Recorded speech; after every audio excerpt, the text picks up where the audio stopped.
Hello friends, आज हम बात करेंगे एएनसी के फुल चैप्टर के बारे में। तो एएनसी का फुल चैप्टर की अगर डेफिनेशन की हम बात करेंगे, परिभाषा की, तो गर्भवती के दौरान माँ और शिशु के स्वास्थ्य की देखभाल के लिए दी जाने वाली नियमित सेवाओं को प्रसव पूर्व देखभाल कहते हैं। मतलब जब एक गर्भवती होती है महिला, तो उससे पहले जितनी भी उसकी देखभाल की जाती है, चाहे वो किसी भी क्षेत्र में हो, न्यूट्रिशन के क्षेत्र में हो, टीकाकरण के क्षेत्र में हो, मेडिसिन के क्षेत्र में हो, जांचों के क्षेत्र में हो, या घर में मानसिक स्थिति को लेकर हो, इन सब के ऊपर जब हम काम करते हैं एक प्रेग्नेंट वुमेन के साथ में, तो उसी को हम एएनसी कहते हैं। मतलब डिलीवरी से पहले और प्रेग्नेंट होने के बाद जितनी भी देखभाल पेशेंट की जाती है, जितनी भी सेवा पेशेंट की जाती है, उस सबको हम एएनसी कहते हैं। इसके बाद देखिए, बात करते हैं पंजीकरण रजिस्ट्रेशन की। तो रजिस्ट्रेशन में जो होता है, पंजीकरण का समय गर्भावस्था का पहला त्रैमासिक पहले 12 सप्ताह पूरा होने से पहले पंजीकरण आवश्यक कराना चाहिए। मतलब पहले 3 महीने में, 1 महीने में 4 हफ्ते होते हैं, तो इस तरीके से 12 महीने में 3 महीने, 12 सप्ताह में 3 महीने हो गए। तो हमें 3 महीने के अंदर अंदर अपना पेशेंट का, अगर वो प्रेग्नेंट है तो पंजीकरण करा लेना चाहिए। मतलब उसका हमें रजिस्ट्रेशन कराना है गवर्नमेंट हॉस्पिटल में जाके या अपने नज़दीकी स्वास्थ्य केंद्र पर जाकर उसका हमें ये रजिस्ट्रेशन है वो कराना है। जितनी जल्दी पंजीकरण होगा उतनी जल्दी स्वास्थ्य सेवाएं मिलना आरंभ होगा। जितना जल्दी आप पंजीकरण करा लेंगे पेशेंट का, उतना ही जल्दी आपको इजी हो जाएगा कि आप उसके लिए कोई भी जांच करवा सकते हैं। कोई भी दिक्कत है तो उसके लिए मेडिसिन वगैरह का प्रावधान वहाँ से आपको हेल्प कर सकता है। तो रजिस्ट्रेशन करने के लिए इसकी पहली शर्त है कि 3 महीने के अंदर अंदर या 12 सप्ताह के अंदर अंदर आपको रजिस्ट्रेशन स्वास्थ्य केंद्र पर जाकर कराना है। इसके बाद देखिए, पंजीकरण के उद्देश्य क्या क्या है, इसके बारे में जान लेते हैं। तो गर्भवती महिला की सही पहचान करना पंजीकरण का मेन उद्देश्य है। मतलब ऑब्जेक्टिव मतलब अगर आपकी महिला गर्भवती है तो गर्भवती की पहचान करना कि वो गर्भवती है भी या नहीं, ये मेन है। इसके बाद देखिए, आवश्यक स्वास्थ्य सेवाएं उपलब्ध कराना, ये पंजीकरण का उद्देश्य है कि भाई एक बार आपकी जो पेशेंट है वो रजिस्ट्रेशन हो गया उसका प्रेगनेंसी होने के बाद में, तो उसको जितनी भी गवर्नमेंट के द्वारा दी जाने वाली सेवाएं हैं वो सारी आसानी से मिलना स्टार्ट हो जाती हैं। उसके बाद है आपका उच्च जोखिम वाली गर्भवती महिलाओं की पहचान करना और रेफ़र करना। अब ऐसा भी नहीं है कि आपके यहाँ 10 गर्भवती महिलाओं का पंजीकरण हुआ है तो उसमें से 10 की 10 एकदम सही होंगी, उन्हें कोई भी दिक्कत नहीं होगी। तो उसमें से हमें देखना है कि कोई हाई रिस्क वाली पेशेंट तो नहीं है। हाई रिस्क वाली अगर पेशेंट होगी तो उसका उचित जगह पर, जहाँ पर भी उसका इलाज संभव होगा, वहाँ पे हम उसका इलाज आसानी से करा सकते हैं, उसको वहाँ पे रेफ़र कर सकते हैं, उसकी जल्दी पहचान कर सकते हैं। मतलब जल्दी पंजीकरण हो गया तो हमने अगर उसको कोई भी उसको हाई रिस्क है, कोई भी रिस्क लग रहा है प्रेगनेंसी में, तो उसका हम जल्दी उपचार शुरू कर देंगे और जल्दी से उसको रिजॉल्व कर लेंगे उसकी डिलीवरी होने से पहले। इसके बाद नेक्स्ट है आपका उच्च जोखिम वाली गर्भवती की पहचान करना, उसे रेफ़र करना, और माँ और बच्चे की मृत्यु दर एवं रोग दर कम करना। ठीक है भाई, जब आपने पहले ही माँ की पहचान कर ली है कि वो हाई रिस्क में है, आपने माँ की पहले ही पहचान कर ली है, तो उसका हम इलाज भी पहले ही संभव कर देंगे, जिससे क्या होगा, माँ और बच्चा दोनों की आकस्मिक मृत्यु होने से हम उसे टाइमली बचा सकते हैं। इसलिए हमें जल्दी पंजीकरण करके और ये सारी सेवाएं लेना स्टार्ट करना है। अब इसलिए माँ और मृत्यु दर जो होता है आपका, एमएमआर और आईएमआर जो होता है, वो आपका एएनसी में चेकअप करने से, एएनसी में सारी सुविधाएं देने से, जल्दी रजिस्ट्रेशन कराने से काफ़ी हद तक कम हो जाता है और इससे हमारा एमएमआर और आईएमआर जो है वो कम हो जाता है। मतलब मदर और शिशु की जो मृत्यु होती है वो कम हो जाती है, उसमें गिरावट आती है, और इसलिए हमें ये रजिस्ट्रेशन कराना भी ज़रूरी होता है।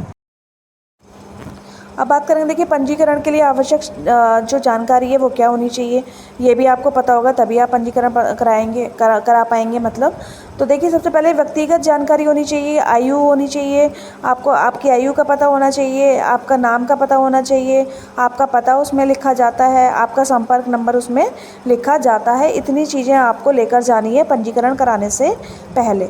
उसके बाद है प्रसव का इतिहास क्या है, पिछली गर्भावस्था का प्रसव संख्या कौन सी है, गर्भपात तो नहीं हुआ है, कुछ मृत्यु शिशु का इतिहास तो नहीं है, ये भी आपको पता होना चाहिए कि आपकी ये कौन सी प्रेगनेंसी है, आप कितनी बार प्रेग्नेंट हो गई हैं, आपका कोई अबॉर्शन तो नहीं हुआ है, पिछली जो प्रेगनेंसी आपकी हुई थी उसमें कोई बाधा तो नहीं आई थी, ये सारी जानकारी आपको पता होना चाहिए। जब आप पंजीकरण कराने जा रहे हैं उससे पहले आपको ये भी रिव्यू करना है।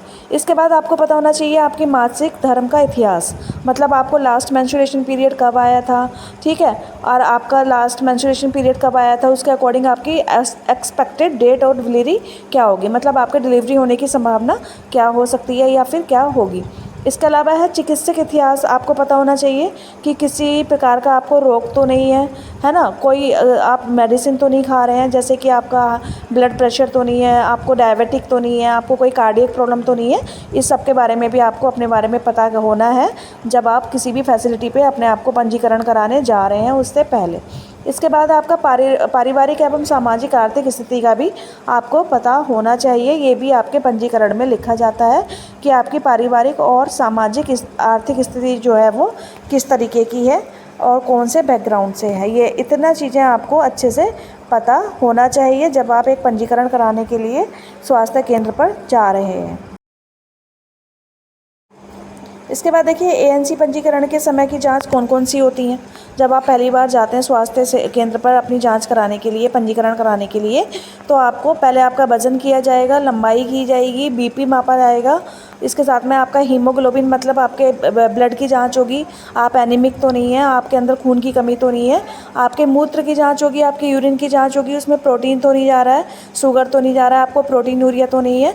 रक्त समूह जांच होगी, HIV की जांच होगी, BDRL की जांच होगी, HbSAg की जांच होगी और टीकाकरण की जानकारी भी आपको वहाँ पे दी जाएगी। टीटी का टीकाकरण और बूस्टर टीकाकरण की जानकारी आपको स्वास्थ्य केंद्र पर दी जाएगी जब आप रजिस्ट्रेशन कराने जा रहे हैं। इतनी चीज़ें आपको वहाँ से फर्स्ट एएनसी में मिलेंगी जो कि बहुत ज़्यादा ज़रूरी है। इससे आप एक हाई रिस्क प्रेगनेंसी को भी आसानी से आइडेंटिफाई कर सकते हैं, ठीक। इसलिए आपको इतनी जांचें आपको पहली बार में टीकाकरण केंद्र पर देखने को मिलेंगी।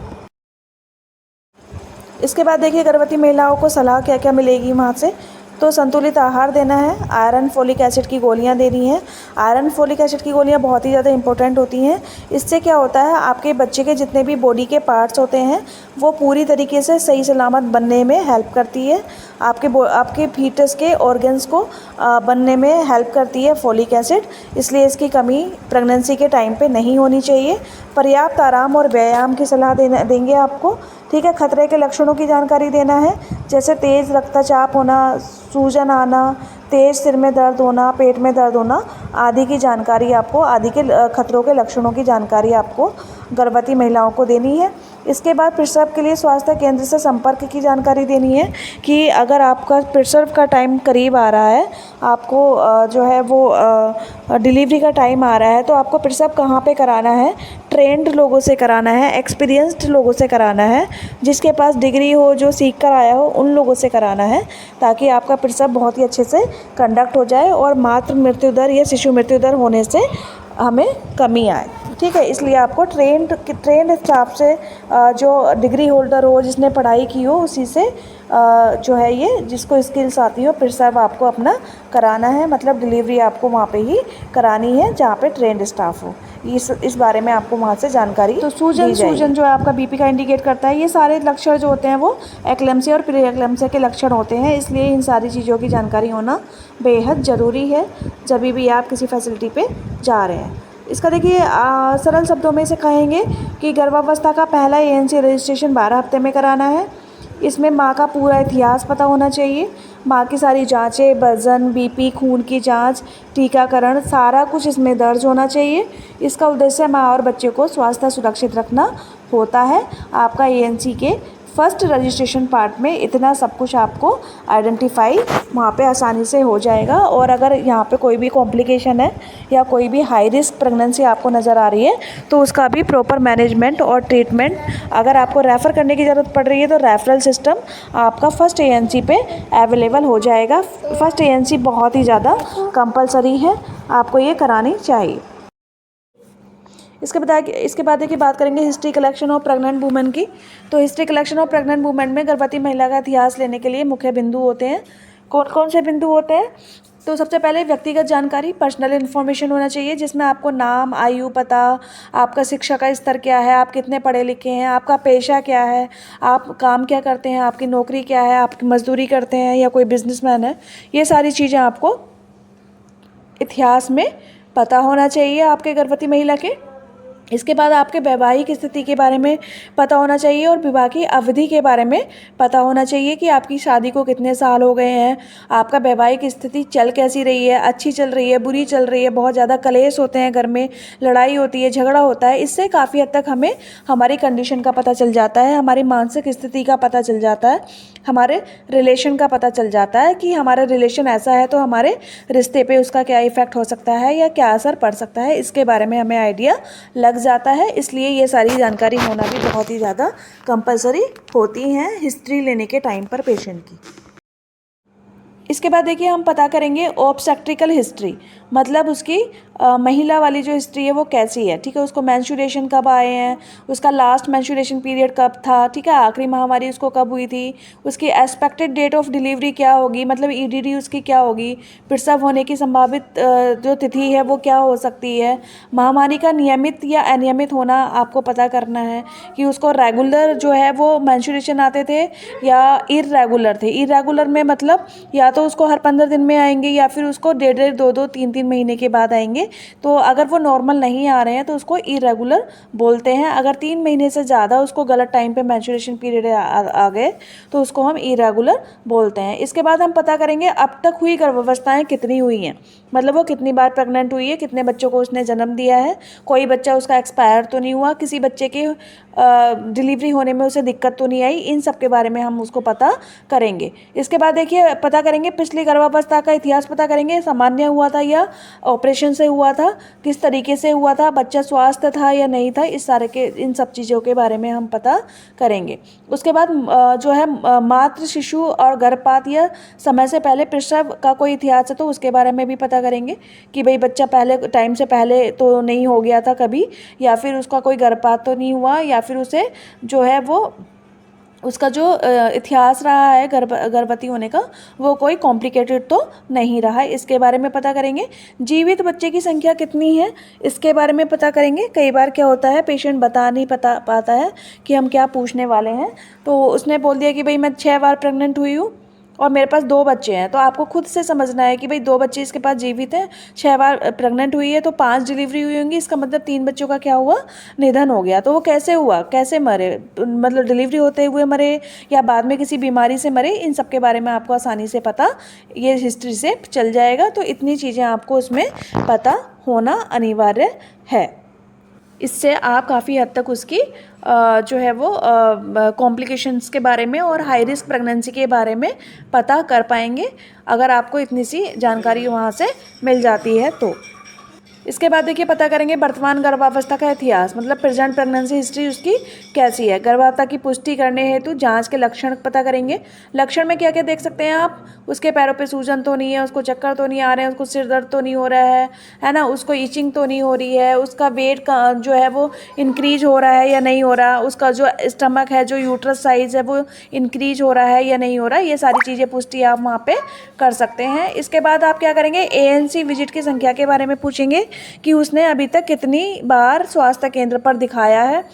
इसके बाद आप पूछेंगे कि उसको TT इंजेक्शन लगा है या नहीं लगा है, ठीक, ये भी आप पूछ सकते हैं उससे। और आयरन, फोलिक एसिड या कैल्शियम की दवाएं वो ले रही है या नहीं ले रही है, इसके बारे में भी आप उसको ANC विजिट में पूछ सकते हैं, प्रेजेंट हिस्ट्री में पूछ सकते हैं कि वो कोई आयरन कैल्शियम ले रही है नहीं ले रही है, कितनी बार वो जांच करवा चुकी, उसको कोई हाई रिस्क वाले लक्षण तो नहीं है, बहुत ज़्यादा उसको उल्टियाँ तो नहीं आ रही हैं, उसके हाथ पैरों पे सूजन तो नहीं है, उसको चक्कर तो नहीं आते हैं, उसको वीकनेस तो नहीं फील होती है, इन सब के बारे में आप उससे पूछ सकते हैं। और ये आपका हिस्ट्री में उसके हाई रिस्क प्रेगनेंसी को पहचानने के लिए हेल्प करेगा। इसके बाद देखिए मेडिकल हिस्ट्री, जो चिकित्सक इतिहास है उसके बारे में आप उससे पूछेंगे कि किसी पुरानी बीमारी का इतिहास तो नहीं है, उसे पहले से कोई हाई बीपी की शिकायत तो नहीं है, कोई डायबिटिक की शिकायत तो नहीं है, उसको कोई कार्डियक की बीमारी तो नहीं है, अस्थमा तो नहीं है, टीबी तो नहीं है, उसे झटके तो नहीं आते हैं। इन सब के बारे में आप उससे पूछेंगे, ये हमारी मेडिकल हिस्ट्री में आएगा। और इसके अलावा पूछेंगे आप उसे कुछ खाने से एलर्जी तो नहीं है, किसी दवाई से एलर्जी तो नहीं है ना, उसका पहले ऑपरेशन तो नहीं हुआ था। ये सारी चीज़ें भी आप मेडिकल हिस्ट्री में पूछेंगे। इसके बाद आप पूछ सकते हैं दवा या उपचार का इतिहास, कि उसकी कोई मेडिसिन तो नहीं चल रही है जो वो लेती है, कोई ड्रग तो नहीं लेती है वो, है ना। इसका इतिहास भी आप उससे पूछेंगे और इससे आपको मेडिकल हिस्ट्री के बारे में पता चल जाएगा और आपको हेल्प मिलेगा कि आपको उसको किस टाइप की मेडिसिन देना है, किस टाइप की मेडिसिन नहीं देना है, कौन सी मेडिसिन उसको सूट करती हैं, कौन सी मेडिसिन सूट नहीं करती हैं। इन सब के बारे में आपको आसानी से उसके बारे में पता चल जाएगा। इसके बाद देखिए हम नेक्स्ट चलते हैं फैमिली हिस्ट्री पे, पारिवारिक हिस्ट्री। उसमें हम पूछेंगे परिवार में उच्च रक्तचाप जो है किसी और को तो नहीं है, मधुमेह या अन्य आनुवांशिक रोग तो नहीं है किसी को, ठीक है। क्योंकि कई बार क्या होता है, बहुत सारे रोग जो होते हैं वो जेनेटिकली होते हैं। तो आपको अगर या आपके फैमिली में किसी को कोई रोग है तो बच्चे में भी वो रोग होने के 100% चांसेस होते हैं। तो पैदा होते ही हम बच्चे का वो चेक करा सकते हैं। अगर वो क्यूरेबल है, मतलब उसे क्योर कर सकते हैं, उसे बचा सकते हैं, तो हम उसे उस समय पे मेडिसिन से बचा सकते हैं। इसलिए आपको फैमिली हिस्ट्री लेना भी बहुत ज़्यादा ज़रूरी होता है। साथ ही आपको पूछना है जुड़वा बच्चे का होने का इतिहास तो नहीं है, मतलब उसकी फैमिली में किसी को जुड़वा बच्चे तो नहीं हुए हैं, इसके बारे में भी आपको पूछना है। ये भी अगर किसी को जुड़वा बच्चे की प्रेगनेंसी है या पहले हुए हैं तो वो पेशेंट आपकी हाई रिस्क प्रेगनेंसी में आ जाती है, इसलिए आपको ये इतिहास भी पूछना है। इसके बाद देखिए पूछेंगे आप सामाजिक एवं आर्थिक इतिहास के बारे में, social and socio economic history के बारे में। इसमें आप आर्थिक स्थिति के बारे में, भोजन की आदतों के बारे में पूछेंगे। आर्थिक स्थिति मतलब उनके घर में काम क्या होता है, उनके घर में अच्छे से खाने के लिए अवेलेबिलिटी है या नहीं है, या उनकी भोजन की आदतें कैसी हैं, वो रात को खाते हैं, दिन में खाते हैं या रात के 12 बजे खाते हैं, तो उनके मतलब खाने का रूटीन क्या है, इसके बारे में पूछेंगे। ये भी काफ़ी हद तक आपकी हेल्थ से रिलेटेड होता है। इसके बाद परिवार का सहयोग, ठीक है, परिवार और पति का सहयोग उस महिला को मिल रहा है या नहीं मिल रहा, जिससे कि उसकी मानसिक स्थिति जो है वो सही रहे, इसके बारे में भी आप हिस्ट्री लेंगे और अपने जो नोट्स हैं उसमें आप क्या करेंगे, उसको रिकॉर्ड करेंगे। इसके बाद देखिए हम बात करेंगे जनरल इन्फॉर्मेशन की। तो जनरल इन्फॉर्मेशन में आपको आएगा महिला की लंबाई कितनी है, वजन कितना है, उसका बीपी कितना है ना, सामान्य स्वास्थ्य और जीवन शैली उसकी कैसी है। तो इन सब के बारे में आप जनरल इन्फॉर्मेशन पेशेंट से लेंगे और ये भी आपके हिस्ट्री कलेक्शन का एक पार्ट है और अपने हिस्ट्री कलेक्शन वाले नोट्स में इसको अच्छे से नोट करेंगे। इससे आपको पेशेंट के लाइफ का पूरा बायोडाटा जो है वो क्लियर हो जाएगा और किस टाइप की जीवन शैली वो जी रही है और किस टाइप की हेल्दी लाइफ वो जी रही है और किस चीज़ की उसको ज़रूरत पड़ सकती है, या इस हेल्दी लाइफ की वजह से या अनहेल्दी लाइफ की वजह से उसको किस टाइप की कॉम्प्लिकेशन होने के चांसेस हो सकते हैं, ये आपको आइडिया लग जाएगा। इसके बाद देखिए अगर हम इसे सरल शब्दों में देखें पूरे को, हिस्ट्री कलेक्शन क्या होता है, तो गर्भवती महिला का इतिहास लेते समय व्यक्तिगत जानकारी लेनी है, महामारी की जानकारी लेनी है, अनियमित है या नियमित है, प्रसव का इतिहास के बारे में पूछना है कि पहले ऑपरेशन तो नहीं हुआ है या कोई इतिहास ऐसा तो नहीं है जो उसका ख़राब हो, डिलीवरी होते हुए बच्चा एक्सपायर हो गया हो या उसकी जो कूल्हे की हड्डी है वो तंग हो, ऐसे ही उसकी हिस्ट्री पूछेंगे। वर्तमान गर्भावस्था की जानकारी पूछेंगे, वो सही है या नहीं है, उसको कोई वर्तमान में परेशानी तो नहीं हो रही है, कोई सूजन तो नहीं है, कोई बीपी हाई तो नहीं है, इन सब के बारे में पता करेंगे। बीमारी का इतिहास पता करेंगे, उसको पहले कोई बीमारी तो नहीं रह रही है या उसको कोई बीमारी के लिए कोई मेडिसिन तो नहीं चल रही है। पारिवारिक स्थिति के बारे में पूछेंगे कि परिवार में कोई बीमार तो नहीं है, किसी को जेनेटिक प्रॉब्लम तो नहीं है, किसी को किसी प्रकार की बीमारी तो नहीं है, एलर्जी तो नहीं है, इसके बारे में पूछेंगे। और सामाजिक जानकारी लेंगे कि समाज में उनका कैसा रहन सहन है और किस तरह के लोगों के समाज में वो रहते हैं, वो हेल्दी भी है या नहीं, जिससे माँ और बच्चे को अच्छी हेल्थ मिल सके। इन सब के बारे में हम जो है वो हिस्ट्री कलेक्शन में पेशेंट से पूछेंगे और ये अपना रिकॉर्ड होता है और ये बहुत ज़्यादा ज़रूरी होता है। आइए आगे बात करते हैं देखिए फिजिकल एग्जामिनेशन की, ठीक है। फिजिकल एग्जामिनेशन एएनसी में कैसे करते हैं, तो सबसे पहले सामान्य निरीक्षण करेंगे जिसको हम जनरल एग्जामिनेशन बोलते हैं। तो इसमें क्या करेंगे, महिला की सामान्य स्थिति के बारे में पता करना है कि स्वास्थ्य है, कमज़ोर है या बीमार है। भाई इन तीनों कंडीशन में से कोई एक कंडीशन मरीज़ का होगा, उसके बारे में पता करेंगे। करेंगे। चलने फिरने का तरीका और मुद्दा कैसा है, ये पता करेंगे कि आसानी से चल पा रही है, आसानी से जो है वो घूम पा रही है, वॉक करती है नहीं करती है, ये कैसी कंडीशन है उसके बारे में पता करेंगे। इसके बाद रंग कैसा है उसकी स्किन का, पीला है, पीलिया है या साइनोसिस है, इस सब के बारे में बात करेंगे। ठीक है, इसको हम देख सकते हैं, आंखों से हम असेस कर सकते हैं कि उसके स्किन का कलर कैसा है। अगर बहुत ज़्यादा पीला है तो उसको एनीमिया होगा, है ना। इस तरह से हम उसके स्किन से साइनोसिस होगा तो ब्लूइश कलर का होगा, हम जो है असेसमेंट करेंगे। ठीक है, उसमें सूजन देखेंगे जिसको हम एडिमा बोलते हैं, विशेषकर हाथों पे और पैरों पे देखा जाता है प्रेगनेंसी में।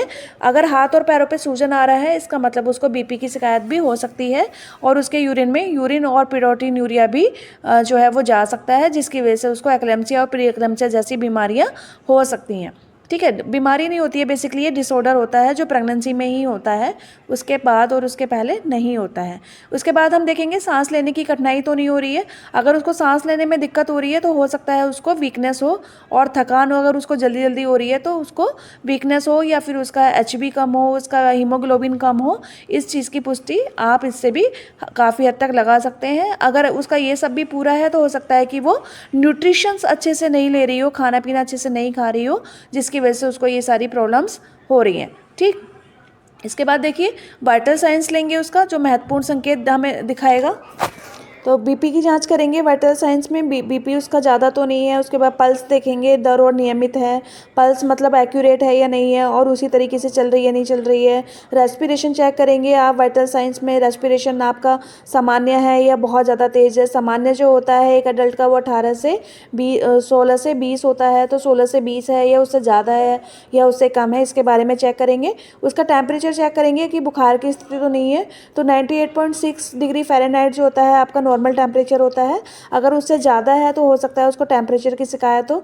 इसके बाद उसके वज़न का हम चेक करेंगे कि गर्भावस्था में दौरान जो है वो वज़न वो दर्ज है या नहीं है, और वो बढ़ रहा है धीरे धीरे या नहीं बढ़ रहा है, इस चीज़ की भी हम यहाँ पे जांच करेंगे। बेसिकली इसको वाइटल साइंस बोलते हैं, और ये फिजिकल एग्जामिनेशन के बाद सेकेंड जो है वो नंबर पे किया जाता है, और इसमें आपके बॉडी के जितने भी पैरामीटर्स होते हैं उन सब की जांच होती है, जिससे हमें ये पता चल जाता है कि मरीज़ हाई रिस्क में है या नहीं है, उससे कोई तकलीफ़ हो रही है या नहीं हो रही है, उसका temperature, pulse, BP, respiration, weight वगैरह जो है वो करेक्ट है या नहीं है।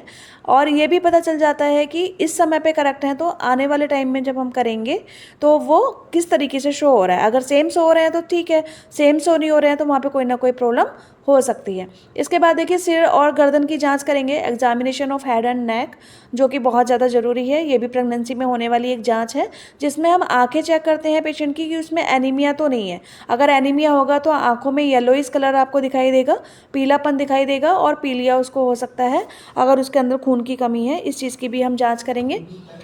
इसके बाद मुँह और जीभ की जाँच करेंगे। मुंह और जीभ में एनीमिया, अल्सर, मसूड़ों में खून तो नहीं आ रहा है, इससे हम मुंह और जीभ की जांच कर लेंगे। गर्दन में हम जांच करेंगे कि थायराइड ग्रंथि जो है वो बढ़ी हुई तो नहीं है। थायराइड ग्रंथि जो होती है वो थायराइड बढ़ने से बढ़ जाती है, तो लसिका ग्रंथियाँ और थायराइड ग्रंथि हम चेक करेंगे कि वो बढ़ी हुई तो नहीं है। अगर ऐसा कुछ है तो वहाँ पे उसके लिए भी दिक्कत होने के चांसेस होते हैं। इसके बाद देखिए हम स्तनों की जांच करेंगे, जब ब्रेस्ट एग्जामिनेशन बोलते हैं। तो ब्रेस्ट एग्जामिनेशन में देखेंगे कि आकार, निप्पल का रूप, फटा, भीतर से धंसा हुआ तो नहीं है ना, कहीं से वो क्रैक तो नहीं हो रहा है, ब्रेस्ट का साइज़ इंक्रीज हो रहा है या नहीं हो रहा है, इन सब के बारे में जांच करेंगे। इसके बाद कोलेस्ट्रम का स्राव हो रहा है या नहीं। तो आपको पता है फर्स्ट मिल्क सिक्रीशन जो होता है प्रेगनेंसी में उसे कोलेस्ट्रम बोल रहे हैं। कई बार ये डिलीवरी के बाद आता है, और कई बार ये डिलीवरी के टाइम पे भी आ जाता है, और कई बार ये ANC के टाइम पे भी आ जाता है। तो हम चेक करेंगे कि कोलेस्ट्रम का स्राव तो नहीं हो रहा है। इसके बाद स्तनपान की तैयारी के लिए महिला को परामर्श देंगे कि किस तरीके से उसे स्तनपान कराना है, स्तनपान कराने के क्या फ़ायदे हैं, क्या नुकसान है, क्या पोजीशन होनी चाहिए, क्या अटैचमेंट होना चाहिए, स्तनपान कराने के लिए क्या यूज़ होता है, उसका क्या इम्पैक्ट पड़ता है बच्चे के लिए और माँ के लिए, दोनों के लिए। आपको ये पूरी जो है इन्फॉर्मेशन बच्चे को, माँ को देनी है। कब से स्तनपान कराना है, कब तक कराना चाहिए, कैसे कैसे कराना चाहिए, कैसे पता करेंगे कि वो सही से स्तनपान करा रही है या नहीं करा रही है, बच्चे का पेट भर रहा है या नहीं भर रहा है, इसका हम कैसे असेसमेंट करेंगे। इन सब के बारे में हम ब्रेस्ट एग्जामिनेशन के दौरान पेशेंट को अवेयर करेंगे और उसको इसकी जानकारी देंगे। और हम ब्रेस्ट को जो है वो टच करके भी फील करेंगे कि कहीं पे कोई एक्स्ट्रा नॉट तो नहीं बनी हुई है, कोई गांठ तो वहाँ पे नहीं है अवेलेबल। इस चीज़ की भी हम जांच ब्रेस्ट एग्जामिनेशन के टाइम पे करेंगे। इसके बाद देखिए एब्डोमिनल एग्जामिनेशन करेंगे। एब्डोमिनल एग्जामिनेशन में उदर का आकार और आकृति कैसी है इसके बारे में पता करेंगे। गर्भाशय की ऊंचाई, फंडल हाइट जिसको हम बोलते हैं, गर्भाशय की आयु से जो है वो मिलान करेंगे कि अगर हमारा बच्चा मतलब 3 महीने का हो गया है तो गर्भाशय की ऊंचाई कितनी होनी चाहिए, अगर वो 3rd ट्राइमेस्टर में चल रहा है तो कितना होना चाहिए। ये हम जो फंडस है आपकी उसकी हाइट से पता आसानी से कर सकते हैं। ये सारी चीज़ें मैं आपको डेमोन्स्ट्रेशन में भी दिखाऊंगी नेक्स्ट लेक्चर में। अभी ये थ्योरी पार्ट चल रहा है। और उसके बाद हम देखेंगे भ्रूण की स्थिति, प्रस्तुति और स्थिति।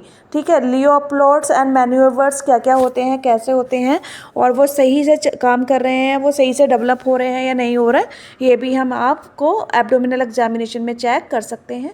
इसके बाद भ्रूण की हृदय गति जिसको हम एपएचएस बोलते हैं, फीटल हार्ट साउंड, सामान्य है या नहीं है। सामान्य कितनी होती है, 120 से 160 तक जो है वो सामान्य होती है। अगर इतनी है तो वो ठीक है, अगर इससे कम है तो ब्रेडिकार्डिया होने के चांसेस हैं, और इससे ज़्यादा है तो ट्रैकिकार्डिया होने के चांसेस हो सकते हैं। इसलिए आपको बच्चे की धड़कन को भी एब्डोमिनल एग्जामिनेशन करने के टाइम पे ही चेक करना है।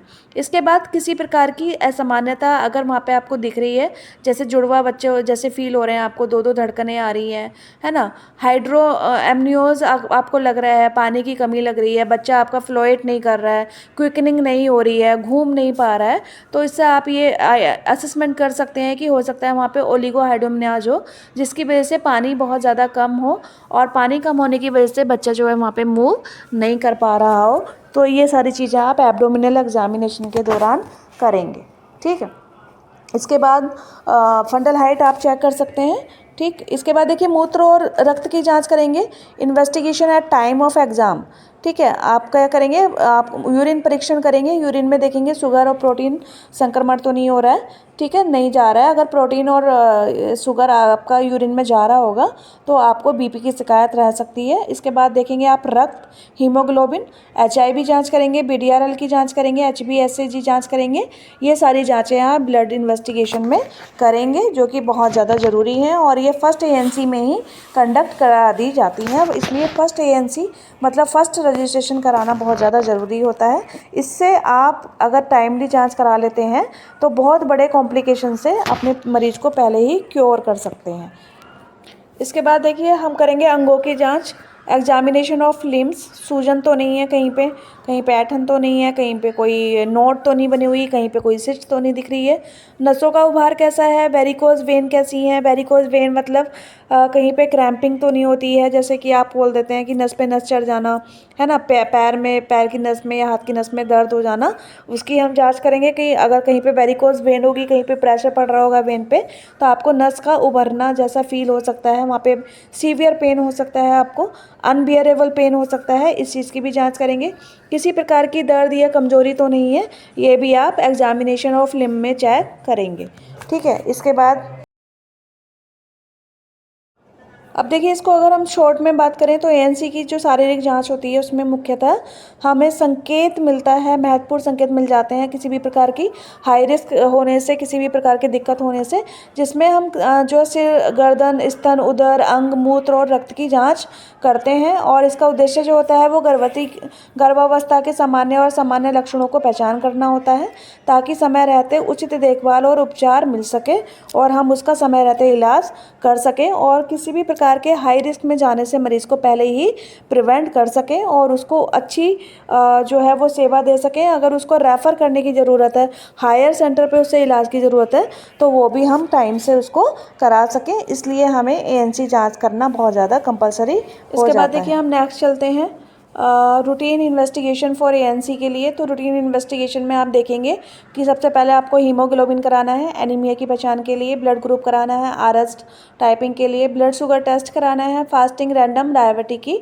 पहचान के लिए। ब्लड शुगर मतलब आपको शुगर की जांच करानी है, जिससे कि आप पेशेंट का शुगर लेवल चेक कर सकें और टाइम रहते उसको प्रिवेंट कर सकें। इसके बाद आप कराएंगे बीडीआरएल, टेस्ट जिसमें सिफिलिस की जांच होगी आपकी, HIV टेस्ट कराएंगे, ICTC और एलिसा की जांच होगी। इसमें आपको पता चल जाएगा कि कोई HIV या कोई भी जो है वो STD इन्फेक्शन तो पेशेंट को नहीं है, क्योंकि अगर पेशेंट को होगा तो उसके बच्चे को भी वो होने के चांसेस हो सकते हैं। और उसको बच्चे को प्रिवेंट करने के लिए आपको पैदा होने के बाद उसका बच्चे का तुरंत ही ट्रीटमेंट शुरू करना पड़ेगा, इसलिए आपको ये जांचें भी ANC पीरियड में ही करानी है। HbSCG टेस्ट कराना है, जिससे आपको ये पता चलेगा कि हेपेटाइटिस बी का संक्रमण तो पेशेंट को नहीं है। अगर हेपेटाइटिस बी का संक्रमण है तो ये बहुत खतरनाक जो है इन्फेक्शन होता है। इससे प्रिवेंट करने के लिए हम वहाँ पे उसको थेरेपी देंगे, जिससे कि हमारा बच्चा वहाँ पे क्योर हो जाएगा। इसलिए हमें HbSCG की जाँच कराना भी उतना ही ज़्यादा ज़रूरी है। इसके बाद देखिए यूरिन एग्जामिनेशन कराएंगे, albumin, protein, pre eclampsia, kidney रोग आदि का हम जांच कराएंगे वहाँ पे। भाई किडनी की कोई बीमारी तो नहीं है, प्री एक्लेम्सिया के लक्षण तो नहीं है। प्री एक्लेम्सिया के लक्षण कैसे पता चलेंगे? हमें यूरिन टेस्ट कराना है। यूरिन में अगर प्रोटीन और आपका शुगर जा रहा होगा तो हो सकता है उसे प्री एक्लेम्सिया के लक्षण हो। शुगर, डायबिटीज़ की जाँच कराएंगे। माइक्रोस्कोपिक जाँच कराएंगे, जिसमें हम देखेंगे कि आपके यूरिन में कोई इन्फेक्शन तो नहीं है, कोई संक्रमण तो नहीं है। वजन और BP का भी हम मापन करेंगे, जिससे कि हमें ये पता चल जाएगा कि उसका वज़न जो है वो प्रॉपर तरीके से इंक्रीज हो रहा है या नहीं हो रहा है। इस चीज़ का भी हमें जांच कराना है। इसके बाद देखिए हम अल्ट्रासाउंड कराएंगे, USG की जांच कराएंगे गर्भावस्था की पुष्टि और भ्रूण की स्थिति को पता करने के लिए। अल्ट्रासाउंड क्या होता है कि बच्चे की स्थिति बता देता है, पोजीशन बता देता है, और बच्चा अच्छे से ग्रोथ कर रहा है या नहीं कर रहा इस चीज़ को बता देता है, और कब बच्चा डिलीवर हो सकता है उसकी भी जानकारी अल्ट्रासाउंड हमारा दे देता है। इसके बाद पैपिस्मेयर टेस्ट कराएंगे गर्भाशय ग्रीवा की जाँच करने के लिए। ठीक है, गर्भाशय की ग्रीवा मतलब जो आपका वजाइना है, जो आपका जो है सर्विक्स है, उसमें कोई बीमारी तो नहीं है, कोई इन्फेक्शन तो नहीं है। इस चीज़ की जांच हम पैपिस्मेयर से करा लेंगे। इसके बाद देखिए स्पेसिफिक इन्वेस्टिगेशन में आप क्या कराएंगे? थायराइड की फंक्शन की जांच कराएंगे। थायराइड T3 T4 थायराइड तो उसे नहीं है। ठीक है, इसके बाद लीवर फंक्शन टेस्ट कराएंगे, LFT जिसे बोलते हैं। तो ये आपका जो है पीलिया के लिए, लीवर के रोग के लिए ये जांच होती है, लीवर फंक्शन टेस्ट। इसके बाद किडनी फंक्शन टेस्ट कराएंगे किडनी के लिए, जिसको हम KFT बोलते हैं। तो ये हाई BP के लिए, सूजन के लिए, और आपके किडनी में प्रोटीन यूरिया होने पर जो है वहाँ पे प्रॉब्लम हो सकती है, आपकी किडनी काम करना बंद कर सकती है। तो इसके लिए भी हम जाँच प्रेगनेंसी में कराएंगे। इसके बाद देखिए सीरम यूरिक एसिड की जांच कराएंगे, जो कि प्री एक्लेम्सिया के लिए और एक्लेम्सिया के लिए कराया जाता है। GTT कराएंगे, ग्लूकोज टॉलरेंस टेस्ट कराएंगे। ग्लूकोज टॉलरेंस टेस्ट जो होता है वो जेस्टेशनल डायबिटीज़ का संदेह आपको दिखाता है। जेस्टेशनल डायबिटीज़ क्या होती है? ये एक ऐसी डायबिटिक होती है जो केवल प्रेगनेंसी में होती है, और प्रेगनेंसी जब कंप्लीट हो जाती है, जब आपकी डिलीवरी हो जाती है, तो ये अपने आप ख़त्म हो जाती है। इसे हम जेस्टेशनल डायबिटीज़ कहते हैं। ना ये प्रेगनेंसी से पहले होती है, ना ही ये डिलीवरी के बाद होती है। USG कराएंगे, एनाटॉमी स्कैन कराएंगे 18 से 20 हफ्ते पर भ्रूण में जन्मजात दोष को प्राप्त देखने के लिए। जन्मजात दोष मतलब उसको कोई कंजेनिटल एबनॉर्मलिटी तो नहीं है, उसको चेक करने के लिए 18 से 20 हफ्ते पे हम USG कराते हैं। ठीक है, अल्ट्रासाउंड कराते हैं। इसके बाद डॉपलर स्टडी कराएंगे, भ्रूण की रक्त आपूर्ति और वृद्धि की कमी की स्थिति को चेक करने के लिए हम क्या कराएंगे? डॉपलर जो है स्टडी कराएंगे। इसके बाद देखिए हम कराएंगे टॉर्च टेस्ट। ठीक है, जो रिकरेंट अबॉर्शन या कंजेनिटल एनॉर्मलाई के लिए होता है, ये 16वें हफ्ते में होता है, तो इसे हम टॉर्च टेस्ट को कराएंगे। इसके बाद एमनियोसेंथेसिस कराएंगे या कोरियोनिक विलस सैम्पलिंग करा सकते हैं, जो हाई रिस्क केसेस में जेनेटिक टेस्टिंग के लिए की जाती है। ये बहुत ही हाई लेवल के टेस्ट हैं, इनको अगर डॉक्टर प्रिस्क्राइब करते हैं, अगर किसी की प्रेगनेंसी में प्रीवियस हिस्ट्री इसकी रहती है, तो ये टेस्ट करा के उस चीज़ को क्लियर कर सकते हैं। और अगर कोई आपको वैसे भी क्लियर करना हो, तभी भी आप ये एमनियोसेंथेसिस और टॉर्च का टेस्ट करा सकते हैं। इसके बाद देखिए इसका जो निष्कर्ष निकलेगा, देखिए रूटीन जांच के लिए तो रूटीन जांचें हर गर्भवती महिला को करानी अनिवार्य होती हैं। रूटीन जांच में जो आपका HB blood group, sugar, HIV, BDRL, HbSAg, urine test, weight, BP, USG, ये सारे टेस्ट आपके कराए जाते हैं। स्पेसिफिक जांचें केवल उन्हीं महिलाओं की जाती हैं जिनमें कोई विशेष प्रकार के लक्षण हो, या रिस्क फैक्टर हो, या थायराइड हो, या किडनी की कोई प्रॉब्लम हो, लिवर की कोई प्रॉब्लम हो, डायबिटीज़ की कोई प्रॉब्लम हो, या जेनेटिक रिस्क हो। उन लोगों के लिए हम स्पेसिफिक जांच कराते हैं। बाकी सब में आपका जो रूटीन जांचें होती हैं उसमें आपके रूटीन जांचें होती हैं प्रेगनेंसी में। देखिए, अब बात करेंगे हम प्रोफाइलैक्टिक मेडिकेशन फॉर एएनसी, मतलब कौन कौन सी मेडिकेशन होती हैं जो प्रेगनेंसी में दी जानी चाहिए या दी जाती हैं, उनको हम प्रोफाइलैक्टिक मेडिकेशन कहते हैं जो एएनसी में यूज होती हैं। तो सबसे पहले आयरन और फोलिक एसिड यूज होता है। जैसे मैंने अभी पहले ही बताया था कि आयरन और फोलिक एसिड जो होता है वो आपके बेबी के पार्ट्स के डेवलपमेंट करने में हेल्प होता है, जो बहुत ही ज़्यादा ज़रूरी है। अगर आपको फोलिक एसिड की कमी रह जाती है तो आपके बेबी में कोई ना कोई कंजेनिटल एब्नॉर्मलिटी देखने को मिलती है, या फिर कहिए कि कोई ना कोई पार्ट जो है वो नहीं डेवलप हो पाता है, नहीं बन पाता है। इसलिए फोलिक आयरन एसिड लेना गर्भवती महिलाओं को बहुत ज़्यादा कंपलसरी होता है। इसकी जो डोज होती है 1 टैबलेट डेली लेनी होती है, और इसमें 100 ग्राम आयरन होता है मिलीग्राम, और फोलिक एसिड जो होता है वो 500 माइक्रोग्राम होता है। ठीक है। ड्यूरेशन जो होती है वो कम से कम 100 दिन की होती है फोलिक एसिड की। पर्पस जो होता है वो एनीमिया, खून की कमी को दूर करना और न्यूरल ट्यूब डिफेक्ट से बचाना, ये इसका मेन पर्पस होता है। इसके बाद देखिए सेकंड है कैल्शियम सप्लीमेंट। कैल्शियम सप्लीमेंट भी बहुत ज़्यादा ज़रूरी है प्रेगनेंसी में, जिसकी डोज 500 मिलीग्राम टैबलेट होती है। दिन में 2 बार लेना होता है, खाने के 1 घंटे के बाद ये लेते हैं। अगर आप कैल्शियम ले रहे हैं तो बेटर है कि आप नींबू पानी से लें या सिंपल पानी से लें, लेकिन खाने के 2 घंटे के बाद ही आपको ये लेना है। दिन में 2 बार आप इसको ले सकते हैं। 500 मिलीग्राम इसकी टैबलेट होती है। इसका जो पर्पज़ होता है, प्रेगनेंसी इंड्यूस हाइपरटेंशन होता है, मतलब हाइपरटेंशन मतलब बीपी को कंट्रोल करना होता है डिलीवरी के टाइम में, जिसको हम पीआईएच बोलते हैं। पीआईएच जो होता है वो प्रेगनेंसी इंड्यूस हाइपरटेंशन होता है, मतलब प्रेगनेंसी में होने वाला बीपी को हम पीआईएच कहते हैं। ना ये प्रेगनेंसी से पहले कभी पेशेंट को हुआ होता है, और डिलीवरी के बाद ये अपने आप ही सबसाइड हो जाता है, मतलब ख़त्म हो जाता है। और ऑस्टियोपोरोसिस से बचाने के लिए, ऑस्टियोपोरोसिस होता है इन्फ्लामेशन ऑफ द बोन। ठीक है। तो आपका जो ऑस्टियोपोरोसिस होता है, आपके अंदर अगर कैल्शियम की कमी है तो आपकी हड्डियों को मजबूत करने के लिए आपको ये यूज होता है। बच्चे की हड्डियों को विकास करने में ये आपका मदद करता है। इसको हम कैल्शियम सप्लीमेंट बोलते हैं। ये सेकंड आपका होता है सप्लीमेंट जो कि प्रेगनेंसी में महिलाओं को दिया जाता है। ठीक। तो कैल्शियम भी आपका बहुत ज़्यादा ज़रूरी है। अगर आप बहुत ज़्यादा आपके अंदर कैल्शियम डेफिशिएंसी है तो आप इसको 100 दिन की बजाय 360 दिन भी इसको कंटिन्यूस ले सकते हैं। इसके बाद थर्ड है आपका टिटनेस टॉक्सोइड। ठीक है। टी डैप वैक्सीन जिसे हम बोलते हैं, टीडीबू भी बोलते हैं हम इसे। तो शेड्यूल जो समय होता है, फर्स्ट डोज होता है इसका जितना जल्दी हो सके, मतलब जब भी आपको पता चल जाए कि प्रेगनेंसी है तभी आप इसकी फर्स्ट डोज ले लीजिए। सेकंड डोज जो होती है फर्स्ट डोज के ठीक 1 महीने बाद आपको सेकंड डोज दी जाती है। बूस्टर यदि पिछली प्रेगनेंसी में पूरी तरह से इम्यूनाइज्ड है और वो प्रेगनेंसी 3 साल से पहले आपको दोबारा हो गई है, तब आपको केवल 1 डोज जो है टीटी की दी जाती है, जिसे हम बूस्टर डोज कहते हैं। इसका जो पर्पज़ है मैटरनल और नियोनेटल टिटनेस से बचाना है। कई बार क्या होता है, ब्लड के आदान प्रदान की वजह से और डिलीवरी के टाइम पे मदर को बच्चे से और बच्चे को मदर से जो है वो टिटनेस होने का खतरा रहता है, तो उस चीज़ से प्रिवेंट करता है आपका टीटी। ये टोटल 2 वैक्सीन आपको लगती हैं ड्यूरिंग आपके एएनसी। आपके पूरे एएनसी के पीरियड में आपको 2 वैक्सीन लगाई जाती हैं, लेकिन बूस्टर वैक्सीन जो होती है वो आपको केवल 1 लगाई जाती है। और वो उसकी कंडीशन जो है वो है कि जब आपको पहली प्रेगनेंसी के बाद 3 साल के अंदर अंदर दूसरी प्रेगनेंसी हुई है तब आपको इसकी बूस्टर डोज दी जाती है। तो ये आपके स्वास्थ्य केंद्र पर लगाई जाती है और इसको हमारी एएनएम डॉक्टर या स्टाफ नर्स कोई भी आसानी से लगा सकता है। इसके बाद आपका डिवॉर्मिंग टैबलेट जिसको अल्बेंडाजोल कहते हैं 400 मिलीग्राम की होती है। ठीक है। तो इसका टाइम से जो होता है सेकेंड ट्राइमेस्टर में दी जाती है। 14वें हफ्ते के बाद 1 टैबलेट 1 बार पूरी प्रेगनेंसी में दी जाती है।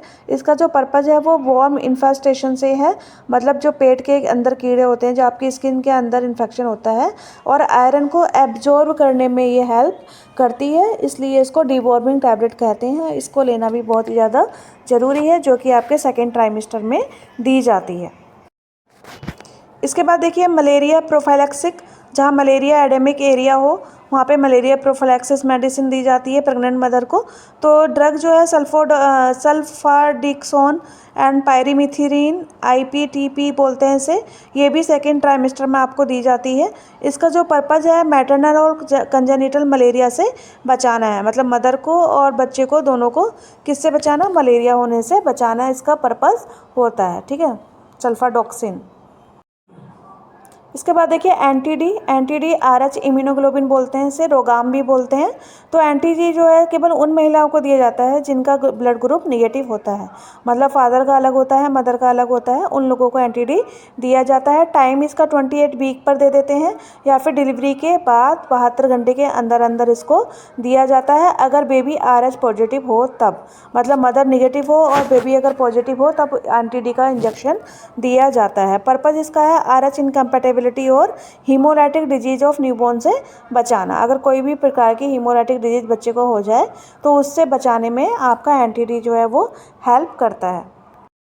देखिए इसका जो निष्कर्ष है आपका प्रोफाइलैक्टिक मेडिसिन का जो है समरी, अगर हम उसकी बात करेंगे तो IFA टैबलेट देना है, कैल्शियम देना है, TT देना है, TD देना है, डीवॉर्मिंग टैबलेट देना है आपको फंगस इन्फेक्शन से बचाने के लिए, मलेरिया प्रोफाइलैक्सिस टैबलेट देना है मलेरिया से बचाने के लिए बच्चे को और माँ को, एंटी-डी देना है आपको कोई भी हीमोलाइटिक डिजीज़ कंडीशन से बचाने के लिए।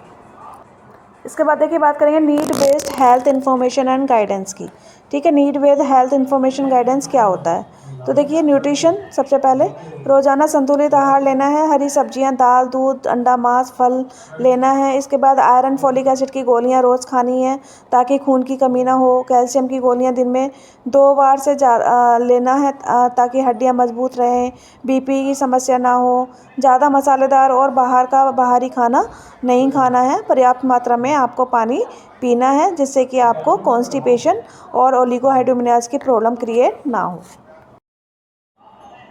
इसके बाद देखिए टीकाकरण आपको कराना है। टीकाकरण में टिटनेस, टॉक्सॉइड, TDP का इंजेक्शन आपको समय पर लगवाना है। यह माँ और बच्चे दोनों को टिटनेस से बचाता है। ये इसके बारे में हम पहले भी डिस्कस कर चुके हैं। इसके बाद देखिए हम बात करेंगे पर्सनल हाइजीन की, बहुत ही ज़्यादा ज़रूरी है। तो रोज़ाना स्नान करना है, साफ़ कपड़े पहनने हैं, दांतों और मुंह की सफाई पर ध्यान देना है जिससे कि आपको इन्फेक्शन क्रिएट ना हो। पेशाब और योनि की स्वच्छता बनाए रखना है, ठीक है। आपको जो पेरिनियम एरिया है उसको क्लीन रखना है जिससे वहाँ पे किसी भी प्रकार का इन्फेक्शन ना हो और आपको UTI जैसी प्रॉब्लम ना हो, वरना आपके बच्चे को भी दिक्कत हो सकती है। और इसके बाद देखिए पर्सनल हाइजीन के बाद आपको देखना है आराम, रेस्ट और एक्सरसाइज बहुत ही ज़्यादा ज़रूरी है। आपको पूरी नींद लेनी है, 8 घंटे से कम आपको नींद नहीं लेनी है। हल्का व्यायाम आपको करना है, सुबह के टाइम में आपको फ्रेश एयर में वॉकिंग करना है। बहुत भारी काम आपको नहीं करना है, बहुत भारी वजन आपको नहीं उठाना है। इस चीज़ का आपको ध्यान रखना है अगर आपकी प्रेगनेंसी है तो। इसके बाद देखिए खतरे के लक्षण आपको ध्यान में रखने चाहिए कि कौन कौन से खतरे के लक्षण होते हैं या हो सकते हैं। तो डेंजर साइन, अगर ऐसे कोई भी डेंजर साइन आपको दिख रहे हैं तो आपको तुरंत ही पेशेंट को अस्पताल को लेकर जाना है। जैसे तेज़ सिर दर्द है, आंखों के आगे धुंधलापन दिख रहा है, हाथ पाँव और चेहरे पर सूजन है, पेट में ज़्यादा दर्द है, खून आ रहा है, पसीना जैसा स्रावन हो रहा है, बच्चे की हरकत कम महसूस हो रही है, क्विकनिंग महसूस नहीं हो रही है, तेज़ बुखार हो रहा है या दौरे पड़ रहे हैं, सीजर आ रहे हैं, अगर ऐसी कोई भी लक्षण आपको दिख रहा है, कोई भी साइन आपको दिख रहा है तो आपको तुरंत ही पेशेंट को डॉक्टर के पास लेकर इसके बाद देखिए आगे आपका है प्रसव और नवजात की तैयारी कैसे करना है, मतलब बर्थ और न्यूबॉर्न प्रिपरेशन कैसे करनी है। तो डिलीवरी कहाँ होगी पहले से तय करना है।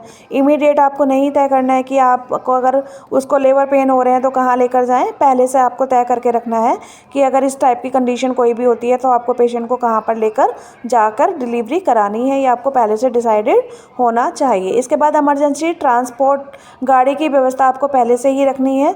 साफ़ कपड़े, ब्लेड, सूती धागा, बच्चे के कपड़े तैयार आपको रखने हैं। आपको पूरा बच्चे का बैग और अपना बैग तैयार करना है। परिवार को भी खतरे के लक्षणों के बारे में जानकारी देनी है जिससे इस टाइप की कोई भी खतरे की निशानी अगर दिखाई दे रही हो तो परिवार जो है उसको आपको जल्दी से जो है मैनेज करने में हेल्प कर सके। इसके बाद देखिए अगर इसका हम निष्कर्ष निकालेंगे तो देखेंगे गर्भवती महिलाओं को समय पर ANC विजिट करनी चाहिए, संतुलित आहार लेना चाहिए, IFA प्लस कैल्शियम की गोली खानी चाहिए, TT और TD का इंजेक्शन भी लगवाना चाहिए और डेंजर साइन अगर हो तो तुरंत अस्पताल लेकर जाना चाहिए। ये इसका मेन उद्देश्य है। इसके बाद देखिए बात करें न्यूट्रिशनल इन प्रेगनेंसी, न्यूट्रिशन कैसा होना चाहिए प्रेगनेंसी में। तो ऊर्जा की आवश्यकता होती है, एनर्जी रिक्वायरमेंट होती है, जिसके लिए हमें सामान्य महिला से गर्भवती महिला को अतिरिक्त 300 किलो कैलोरी प्रतिदिन ऊर्जा देनी चाहिए। मतलब सामान्य से 300 किलो कैलोरी अधिक ऊर्जा आपको देनी है। यदि ऊर्जा बच्चे के विकास के लिए, गर्भाशय और स्तन ग्रंथियों की वृद्धि तथा माँ के कार्य के लिए आवश्यक है, इसलिए आपको इतनी ऊर्जा पेशेंट को एक्स्ट्रा देनी ही है, जो कि आपका प्रेगनेंसी में देनी होती है। इसके बाद प्रोटीन रोजाना लगभग 15 ग्राम अतिरिक्त प्रोटीन आपको प्रेग्नेंट वुमेन को देनी है, जिसका जो स्रोत होता है, मतलब कहाँ से आप प्रोटीन दे सकते हैं, तो दूध, दही, अंडा, मांस, मछली, दालें, सोया, अंकुरित अनाज से आप पेशेंट को प्रोटीन प्रोवाइड करा सकते हैं। तो डेली रूटीन से 15 ग्राम आपको अतिरिक्त प्रोटीन देनी है। ये क्या करेगी, आपके बच्चे की ग्रोथ करेगी और टिश्यू बिल्डिंग के लिए ज़रूरी होती है। आपके बेबी के जो बॉडी के ऊपर टिश्यूज होते हैं उनको डेवलप करने में ये हेल्प करती है। इसके बाद देखिए आयरन और फोलिक एसिड आपको देना है। आयरन की आवश्यकता लगभग 1000 मिलीग्राम पूरे गर्भकाल के लिए होती है। 1000 मिलीग्राम आपको आयरन टोटल प्रेगनेंसी में देना है। फोलिक एसिड जो होता है वो आपको देना है, वो आपके न्यूरल ट्यूब डिफेक्ट से बचाता है, किसी भी प्रकार के कंजेनिटल एब्नॉर्मलिटी से बचाता है। स्रोत जो है हरी पत्तेदार सब्जियाँ है ना, पालक, मेथी, गुड़, चना, मटर, लीवर, अंडा, ये सारे क्या हैं, ये आपके आयरन और फोलिक एसिड के स्रोत हैं। इसके अलावा IFA टैबलेट आप दे सकते हो, सिरप दे सकते हो, ठीक है। ये सब चीज़ें भी आप आयरन फोलिक एसिड को इंक्रीज़ करने के लिए पेशेंट को दे सकते हैं। इसके बाद देखिए कैल्शियम की आवश्यकता जो होती है आपको 1000 से 1200 मिलीग्राम प्रतिदिन की होती है, जो कि आपको दूध, दही, पनीर, हरी सब्जियां, तिल, सोया, मछली से मिल जाती है। कैल्शियम बच्चे की हड्डियों और दांतों के विकास के लिए ज़रूरी है, इसलिए आपको कैल्शियम भी प्रेग्नेंट महिला को भरपूर मात्रा में। इसके बाद देखिए कैल्शियम के बाद हम पेशेंट को देंगे विटामिन्स। तो विटामिन्स में विटामिन A देंगे, दृष्टि और रोग प्रतिरोधक क्षमता के लिए ज़रूरी है। गाजर, हरी सब्जी, पपीता से आपको विटामिन A मिल जाएगा। विटामिन D देना बहुत ज़रूरी है। कैल्शियम अवरोधक और हड्डियों के लिए दूध, धूप, अंडा, मछली बहुत ज़्यादा ज़रूरी है, इस चीज़ से मिल जाएगी। विटामिन C के लिए आयरन अवशोषण बढ़ाता है, तो नींबू, संतरा और अमरूद आपको देना है। विटामिन B कॉम्प्लेक्स के लिए भूख और मेटाबॉलिज्म के लिए ज़रूरी होता है, तो अनाज, दालें और दूध आपको जो है वो देनी है विटामिन B कॉम्प्लेक्स के लिए। तो विटामिन देना भी उतना ही ज़्यादा प्रेगनेंसी में ज़रूरी होता है। अब देखिए पानी और तरल पदार्थ भी बहुत ज़्यादा ज़रूरी है, तो आपको प्रेग्नेंट महिला को रोज़ाना 8 से 10 गिलास पानी पीने के लिए बोलना है। नारियल पानी देना है, छाछ, दूध जैसे हेल्दी ड्रिंक भी ले सकते हैं, जिससे कि पानी की पूर्ति कमी की जा सकती है। इसके बाद देखिए क्या ना खाएं, ये भी आपको पता होना चाहिए। तो बहुत ज़्यादा चाय नहीं पीनी है, कॉफ़ी नहीं पीनी है, तम्बाकू, शराब नहीं पीना है, ठीक है। बासी, मसालेदार और तेलीय खाना कम खाना है। अधपका मांस या स्ट्रीट फूड आपको अवॉइड करने हैं, ये भी आपको बहुत कम खाने हैं प्रेगनेंसी में। इसके बाद देखिए मुख्य संदेश क्या है, तो गर्भवती महिला को संतुलित आहार लेना चाहिए, ये इसका मेन संदेश है। रोज़ाना 1 कटोरी दाल, 1 गिलास दूध, हरी सब्जियां और फल ज़रूर खाने चाहिए गर्भवती महिलाओं को। आयरन, फोलिक एसिड और कैल्शियम सप्लीमेंट नियमित रूप से लेना चाहिए। पर्याप्त मात्रा में आराम करना चाहिए और साफ़ सफाई का ध्यान रखना चाहिए, हाइजीन मेंटेन रखना चाहिए। देखिए special need of pregnant women क्या क्या होती है, इसके बारे में भी बात कर लेते हैं। तो पोषण संबंधी आवश्यकताएं, जिनको हम न्यूट्रिशनल नीड्स कहते हैं, वो देखिए संतुलित आहार, हरी सब्जियां, दालें, फल, दूध, अंडा, मांस आदि जो है वो न्यूट्रिशनल नीड में आती हैं। इसके अलावा अतिरिक्त 300 किलो कैलोरी ऊर्जा और 15 ग्राम प्रोटीन प्रतिदिन प्रेगनेंसी में लेना है। इसके बाद आयरन प्लस फोलिक एसिड की गोलियां रोजाना लेनी है। कैल्शियम की गोलियां दिन में 2 बार लेनी है, खाना खाने के 2 घंटे के बाद लेनी है। पर्याप्त मात्रा में पानी पीना है और जो तरल पदार्थ हैं उनका सेवन करना है, जिससे कि प्रेग्नेंट महिलाओं को जो न्यूट्रिशन नीड जो है कंप्लीट हो सके। इसके बाद देखिए रेस्ट और स्लीप करना है। रेस्ट और स्लीप में विश्राम और नींद आपको परमानेंट लेना है। रोज़ाना 8 घंटे तो लेनी है और दिन में भी 1 से 2 घंटे आपको आराम करना है। ज़्यादा भारी काम नहीं करना है। थकान होने से बचना है, जिससे कि आप थकने वाला काम कम करें। इसके बाद देखिए टीकाकरण आपको नियमित तरीके से कराना है। टिटनेस और TD का इंजेक्शन समय पर लगवाना है। यह माँ और बच्चे को टिटनेस से सुरक्षा देता है, इसलिए आपको ये जो है ज़रूरी से लगवाना है। इसके बाद देखिए हाइजीन के बारे में पता होना चाहिए। रोज़ उसको नहाने के लिए बोलना है, रोज़ साफ़ कपड़े पहनने के लिए बोलना है, ढीले कपड़े के लिए बोलें, दांत साफ़ करें, बाल साफ़ करें, नाखूनों को साफ़ करें, हाथों को साफ़ रखें, जननांगों की स्वच्छता पर ध्यान देना है। हाइजीन के ये मुख्य जो पॉइंट हैं उनके ऊपर आपको काउंसलिंग करना है। इसके बाद देखिए साइकोलॉजिकल सपोर्ट देना है आपको, मानसिक सहयोग, जिसको परिवार और पति का सहयोग मिलना चाहिए। तनाव और चिंता से दूर रहने के लिए बोलना है। समय समय पर काउंसलिंग और सलाह मिलना उसको ज़रूरी है और उसके परिवार को भी साथ में सलाह देनी है, जिससे उसको मानसिक सपोर्ट मिल सके, साइकोलॉजिकल सपोर्ट मिल सके। इसके बाद देखिए प्रिपरेशन फॉर डिलीवरी में क्या होगा, प्रसव कहाँ होगा, इसको पहले से योजना बनानी है। इमरजेंसी ट्रांसपोर्ट और पैसे की व्यवस्था आपको पहले से ही रखनी है। साफ़ कपड़े, ब्लेड, धागा, कपड़े आदि की तैयारी आपको पहले से ही रखनी है। इसके बाद देखिए खतरे के लक्षण की जानकारी आपको पहले से होना चाहिए। तेज़ सिर दर्द, धुंधला दिखाई देना, हाथ पैर और चेहरे पर सूजन, खून आना या पीना, पानी जैसा स्राव होना, बच्चे की हलचल कम होना, तेज़ बुखार होना, इन सब के लक्षणों के बारे में आपको पता होना चाहिए। और नज़दीकी केंद्र कहाँ पर है उसकी भी जानकारी आपको पहले से ही होनी चाहिए। इसके बाद देखिए गर्भवती महिला को पोषण, आराम, स्वच्छता, टीकाकरण, मानसिक सहयोग, प्रसव की तैयारी की विशेष आवश्यकता होती है। साथ ही उसे खतरे के लक्षणों की पहचान और समय पर स्वास्थ्य सुविधा मिलना बहुत ज़्यादा ज़रूरी होती है। इस सब का सारांश आपको पहले से पता होना चाहिए और इसको कहाँ पे आप जाके ले सकते हैं इसकी सेवा, इस सब का प्लान आपका पहले से ही तैयार होना चाहिए। इसके बाद देखिए बात करते हैं involvement of husband and family और हस्बैंड का इन्वॉल्वमेंट प्रेग्नेंट वुमन के लिए कैसा होना चाहिए। तो न्यूट्रिशन सपोर्ट होनी चाहिए। सबसे पहले तो गर्भवती महिलाओं को संतुलित आहार उपलब्ध कराना, रोज़ दूध, फल, सब्जी और अच्छी हेल्दी चीज़ें अवेलेबल कराना परिवार और उसके हस्बैंड का काम होता है। समय पर आयरन, फॉलिक एसिड और कैल्शियम की गोलियाँ दिलवाना और उनको देख रेख करना कि पेशेंट ले रहा है या नहीं ले रहा, ये सब में जो है उसके हस्बैंड और फैमिली जो है वहाँ पर सपोर्ट करती है। इसके बाद देखिए भावनात्मक और मानसिक सहयोग, इमोशनल सपोर्ट जिसे हम बोलते हैं। तो पति और परिवार को गर्भवती महिला के तनाव मुक्त वातावरण देना चाहिए। उसकी चिंता, डर और तनाव को समझकर सहयोग करना चाहिए। भाई उसकी क्या चिंता है उसमें सपोर्ट करना चाहिए। उसको पॉजिटिव थिंकिंग उसकी बढ़ानी चाहिए। उसको सपोर्ट देना चाहिए। उसको उसके साथ बातचीत करनी चाहिए। उसके महत्वपूर्ण उसको जो है वो इमोशनल तरीके से अच्छा महसूस कराना चाहिए। ये उसके भावनात्मक और मानसिक सहयोग में हेल्प करेगा। इसके बाद देखिए एएनसी चेकअप और स्वास्थ्य सेवाएं, हेल्थ केयर सपोर्ट उसको परिवार और हस्बैंड से मिलना चाहिए। जैसे पति और परिवार को महिलाओं को समय पर एएनसी विजिट करने के लिए ले जाना चाहिए।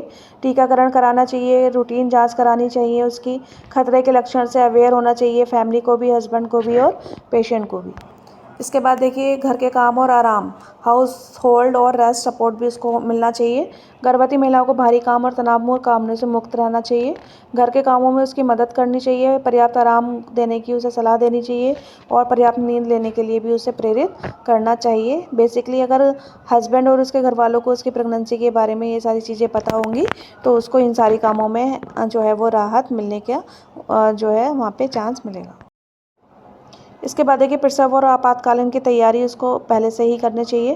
प्रसव कहाँ होगा इसकी पहले से योजना बनानी चाहिए। इमरजेंसी ट्रांसपोर्ट कैसे अवेलेबल होगा, अधिक और अन्य ज़रूरी चीज़ें कैसे तैयार करनी है, इन सब के बारे में भी हस्बैंड को और उसके परिवार को उसकी हेल्प करनी चाहिए।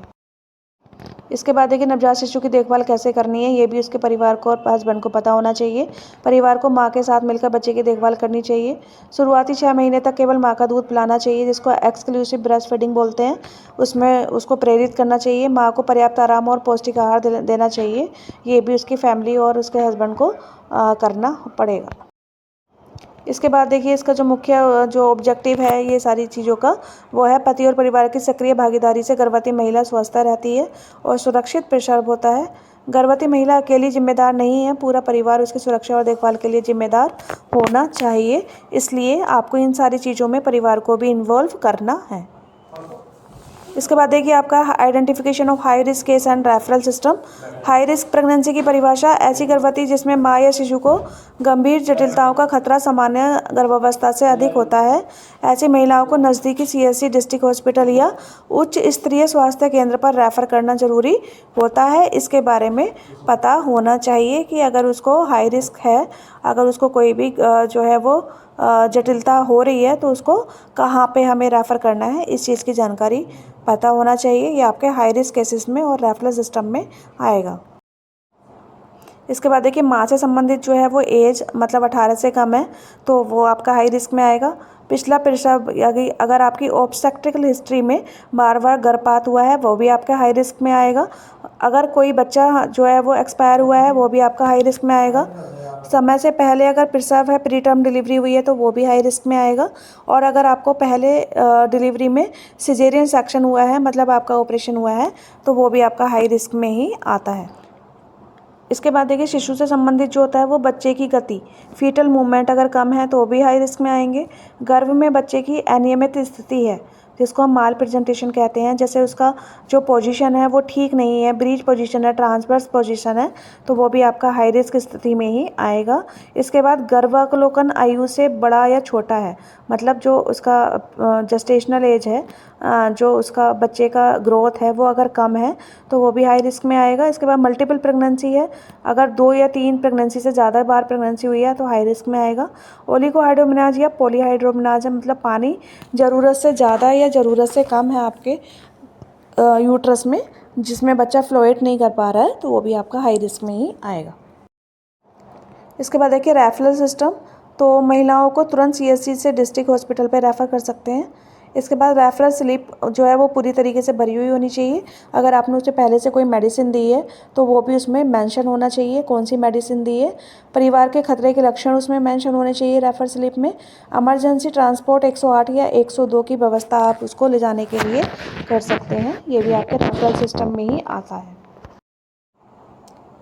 इसके बाद देखिए इसका जो मुख्य आपका खतरे के लक्षण है, तेज़ सिर दर्द होना, धुंधला दिखाई देना, योनि से खून या बदबूदार पानी का बहाव होना, तेज़ बुखार आना या दौरे पड़ना, बच्चों की हलचल बंद होना, बहुत ज़्यादा पेट में दर्द होना, हाथ पैर और चेहरों पर ज़्यादा सूजन दिखना, ये सारे आपके खतरे के लक्षण होते हैं। इसमें आपको पेशेंट को रेफ़र करना चाहिए। इसके बाद देखिए इसका जो अगर ऑब्जेक्टिव अगर हम इसका कंक्लूजन निकालें तो एएनसी के दौरान हाई रिस्क प्रेगनेंसी की पहचान करना एएनएम नर्स की मुख्य जिम्मेदारी होती है। ऐसे मामलों को समय पर रेफ़र करने से मातृ मृत्यु और शिशु मृत्यु को काफ़ी हद तक रोका जा सकता है, इसलिए आपको इसको टाइम रहते पहचान करना है और पेशेंट को हायर सेंटर पर रेफ़र करना है। इसके बाद देखिए बात करेंगे last one, preparation of mother for delivery. ठीक है, मदर को प्रिपरेशन कैसे करना है डिलीवरी के लिए, तो शारीरिक फिजिकल प्रिपरेशन करना है। सभी एएनसी चेकअप को, जांचों को आपको एक जगह इकट्ठा करना है, जिसमें आपकी HB, BP, urine weight, ultrasound आदि इत्यादि जांचें होंगी। आयरन, फॉलिक एसिड और कैल्शियम की गोलियां नियमित रूप से लेनी है। टिटनेस का इंजेक्शन आपको लगवाने हैं। ठीक है, संतुलित आहार और पर्याप्त मात्रा में आराम आपको लेना है। व्यक्तिगत स्वच्छता पर आपको ध्यान रखना है, जिसमें आपको डेली नहाना है, दांत साफ करने हैं, जननांगों को साफ करना है और इन सबको मेंटेन रखना है। हल्का व्यायाम और टहलना आपको डेली रूटीन में करना है। इसके बाद देखिए आप मानसिक रूप से तैयार रहेंगे, जिसको हम साइकोलॉजिकल प्रिपरेशन कहते हैं। तो गर्भवती महिलाओं को सकारात्मक सोच रखनी है, आत्मविश्वास बढ़ाना है, पॉजिटिव थिंकिंग रखनी है। डर, चिंता, तनाव कम करने के लिए काउंसलिंग ले सकते हैं आप, अपने परिवार के किसी सदस्य से बात कर सकते हैं। परिवार और पति का भावनात्मक सहयोग आपको मिलना चाहिए। प्रसव प्रक्रिया और स्तनपान के बारे में जानकारी आपको पता पहले से होना चाहिए। इन सारी चीज़ों से आपको साइकोलॉजिकल प्रिपरेशन की तरफ से आप पूरी तरीके से तैयार हो जाएंगे। इसके बाद देखिए आवश्यक सामग्री की तैयारी, आपको इसेंशियल मटेरियल्स जो होते हैं वो तैयार रखने हैं। साफ़ कपड़ा रखना है, गर्म कपड़े रखने हैं, माँ और बच्चों के दोनों के रखने हैं।